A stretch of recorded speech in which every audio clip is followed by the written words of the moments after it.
All right, welcome back. Episode 49, part 6 of The Conscious Consumer.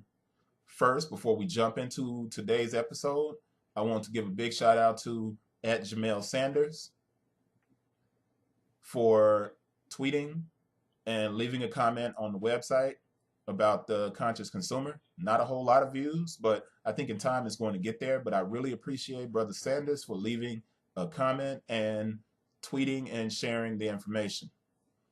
Today's episode is going to be my top 5 thoughts to take away from The Conscious Consumer. Let's come back after the theme music and get right into it. Yeah. Oh. All right, welcome back. And I know it's not that much of a space for me to say welcome back. It's not like I had the 30-second theme song like in the other episodes. Anyway,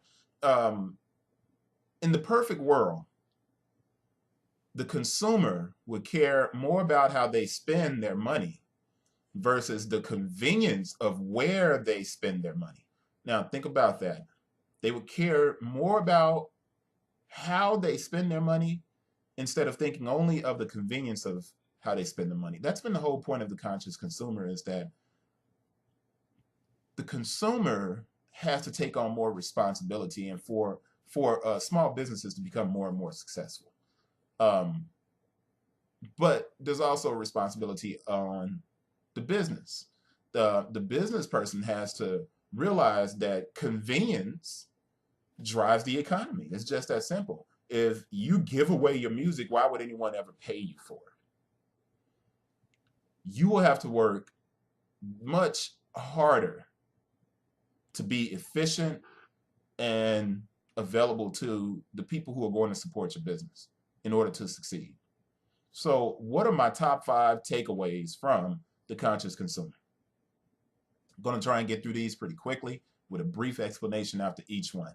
So, number 1, my first top 5 thought on the TCC.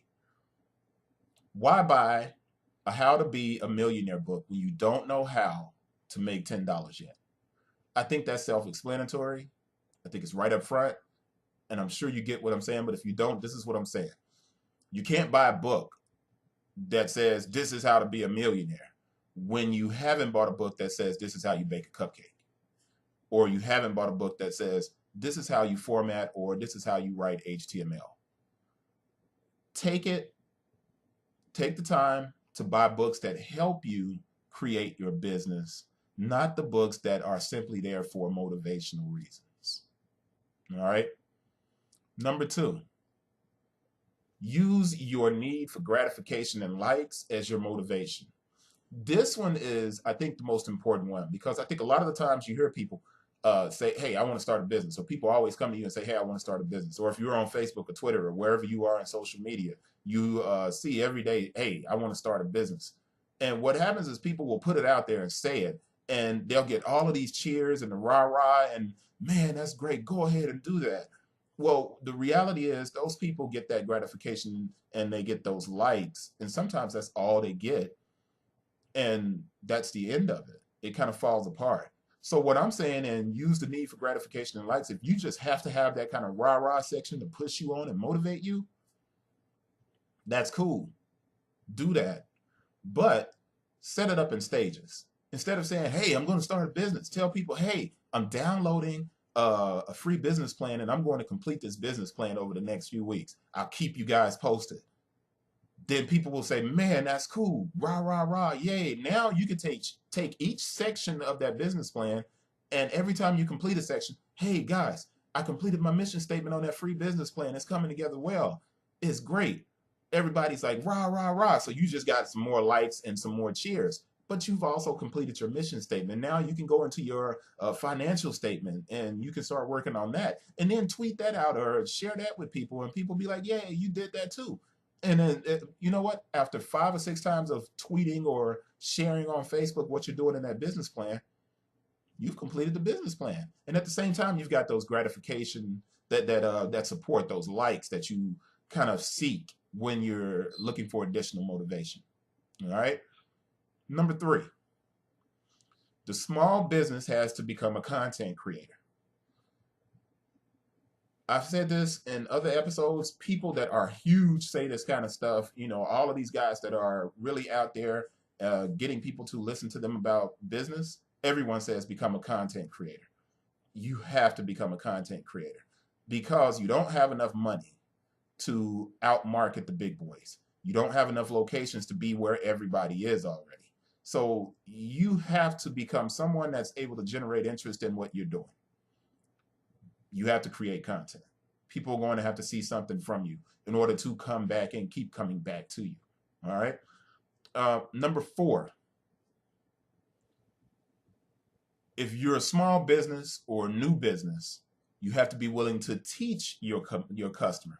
Now, this one is closely related to number 3, and I did this on purpose to reinforce the fact that your content allows you to become an educator. Everyone's a teacher.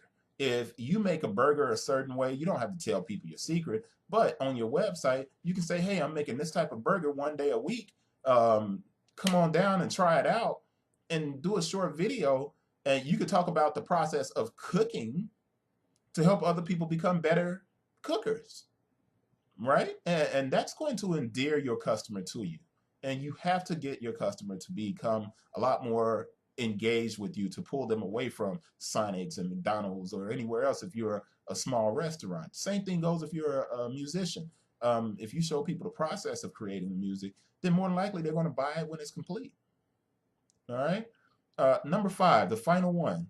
The best way to fail is not being where the people are while also building your own platform. This is important. A lot of the times people use social media or they use some website where they build their presence up on this website and they don't have ownership of that website. Well, what happens if that website goes away? It's kind of like building your whole platform on MySpace and no one's on MySpace anymore. You have to be very careful with building up outside platforms while leaving your platform to die. Work on your platform, improve your platform at the same time that you're building up your platform elsewhere. As a matter of fact, work on your platform and share out to those platforms. All right. That means if you're going to be putting information on those platforms on outside of yours, you're sharing out to those platforms. All right. You're taking your link that you created on your site and sharing it on the platform. People then have to click through, come back. Even if they're going to go back to that platform, they're clicking through and going to your information and they're reading it on your site, and you control your message and you have the opportunity to monetize with sponsorships or ads or whatever you're going to do, or you have the opportunity to sell something on your platform. All right. So those are the top 5 thoughts on the TCC. I really hope you guys appreciated this. I enjoyed doing it. I'm working on the next series and I'm going to have it together very soon. I have to write these notes and stuff like that and then get it all together and get it ready. But I definitely appreciate those of you who have shared it or have watched it. I know there have not been that many, but later on down the line, if someone discovers these videos, hopefully it helps you to start thinking a little bit differently about what makes a business successful or what makes a business not successful. I have a lot to offer and I'm trying to give as much as I can. And that's really it. I appreciate you guys. I look forward to the next episode, and I'm looking forward to building and reaching more people. Thank you guys. Conscious Consumer, Part 8. It's a wrap.